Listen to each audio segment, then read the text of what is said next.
دویمه پیدا پکې ډیره امپارټنټ پیدا پکې دا ده چې کله د 16 سال په عمر کې بچی له واده وکړی شي نو د ده د نظر به حفاظت وکړی شي، نظر به محفوظ شي. حافظه ولې خرابېږي؟ حافظه د دې وجې نه خرابېږي چې دا فضولیات وګوري، پردو زنانو ته وګوري، بیا د ده په ذهن کې تصور هغه چلیږي، چې هغه ذهن کې تصور هغه پردو زنانو والا چلیږي نو څه نشي کولی. په ښځه کې الله کمال دا ایښودی دی چې د ده د نظر حفاظت وشي. که دغه ښځې خپلې بیبي سره هره شپه میلاویږي لیکن د ده حافظه نشي خرابېدی، د ده سوچ نه وي او په پردو زنانو پسې خو به د ده سوچونه وي. دویمه دا ده. او زنانه چې د دویمې ښځې اجازت نه ورکوي، د درېمې نه ورکوي، د څلورمې نه ورکوي، دا خپل ځان تباه کوي. ګورئ کله چې مردمشماري وشوه د یو سړي او 4 ښځې زیاتې وي، زمونږ په وطن کې د قیامت علامات هم دا دي چې زنانه به د سړو په نسبت باندې زیاتې شي.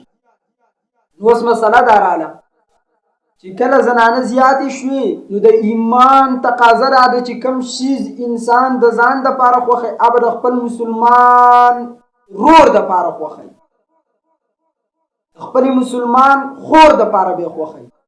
چې یو زنانه د ځان دپاره خاوند خوښوي او په کور زړېدل نه خوښوي، نو بله زنانه زړېږي نو عادي بچ کې خپل خاوند لدی وکړي په خپله باندې. او اگر که داسې ونه شوه نو ولې ته چې دا به یوازې زمان څه شي به ستایي، دی به هغه نورو ته ګوري په غلطه طریقه به ورسره میلاوېږي، ستاسې به په کور کې بیا بدماشي چلوي، ستاسې به بیا وران چلیږي، ته به ورته ښایسته نه ښکاري. خو وله وکړه که نه په خپله باندې وله وکړه چې ستا کوم حق دی تا ته به میلاوېږي.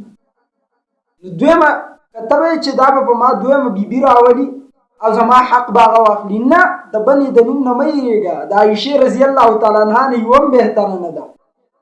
د عایشې څه څو ملګرې وي؟ نه،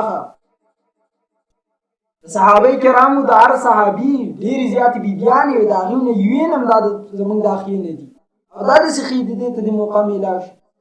او پلاران چې وله د 16 سال په عمر کې واده نه کوي، د 16 سال په عمر کې واده نه کوي چې په شرم دې وشرموي، بیا به ته ډېر ارمانونه وکړي ستا بچی د پردي کور ته ور واوړي. ولې ستا په دې زمانې په بچي باندې څه یقین دی؟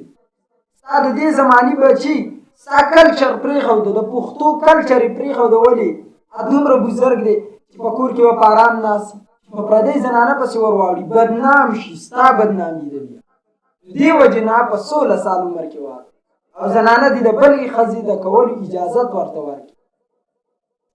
خلک چې وایي یو بزرګ ته یو زنانه راغله، یو نوجوان راغی ورته ویلو ویل زه په لارو کوڅو کې ګرځېدم، اول مې یوه ښځه خوښه شوه ومې کړه، چې کله مې دغه زنانه وکړه بیا به ګرځېدم بیا مې بله خوښه شوه هغه مې وکړه، بیا به ګرځېدم بیا دا د کور دا به راته ښه نه ښکارېده، بیا ګرځېدم بیا راته په لار کې یو بله ښکاره شوه هغه مې خوښه شوه، د کور دا به راته خوند نه راکاو، ښه به راته نه ښکارېدې، زړه ته به مې په سکون نه راته، بیا به ګرځېدم بله راته ښه ښکاره شوه هغه مې وکړه، د کور دا به راته بیا ښه نه ښکارېدم، په خوښه به مې وکړه بیا به م راته ښه نه ښکارېده، بله به راته ښه ښکارېده وبه مې کړه.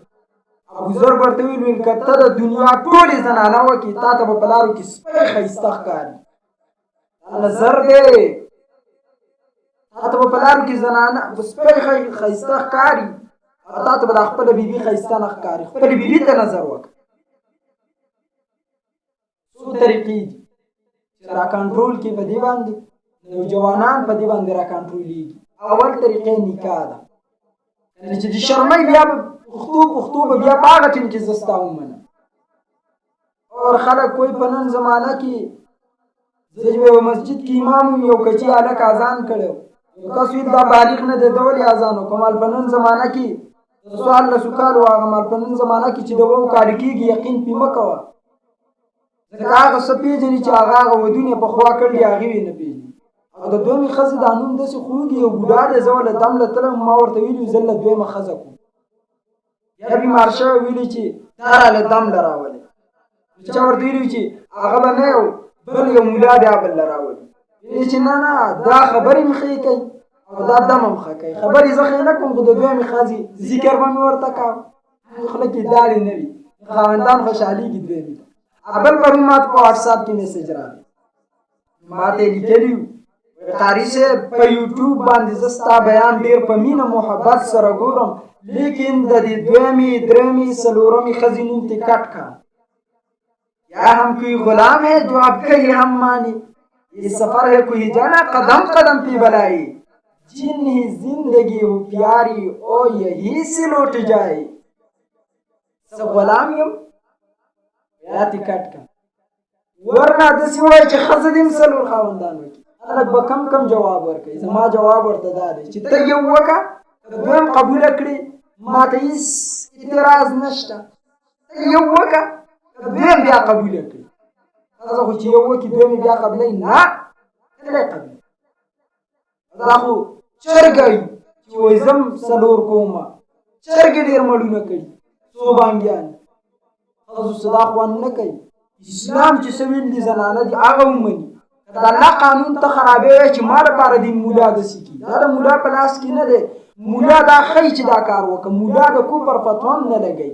مثلا زما په دې زګین باندې یینه لګېدل او ما ته یو کس وایي چې په دې جامه باندې دې یینه ده، زه به ورته وایم چې تا لګول ده. نه، تا نه ده لګولې، بلکې تا راته وښوده چې په دې زګین یینه ده. مولا ښوده کوي، نه مولا څوک کافر کوي او نه مولا د ځانه دین جوړوي. ستا نن الله دا یو مټ په دې زګین کې کټ کړي، یو سړی به دې بیا قبوله کړي؟ نه. د الله نعمتونه دي، په دې شکر ادا کړه. او د الله چې دین څه ویل دي د هغې سره دین پانچ مه کوه، بس په هغه دین باندې وچلېږه.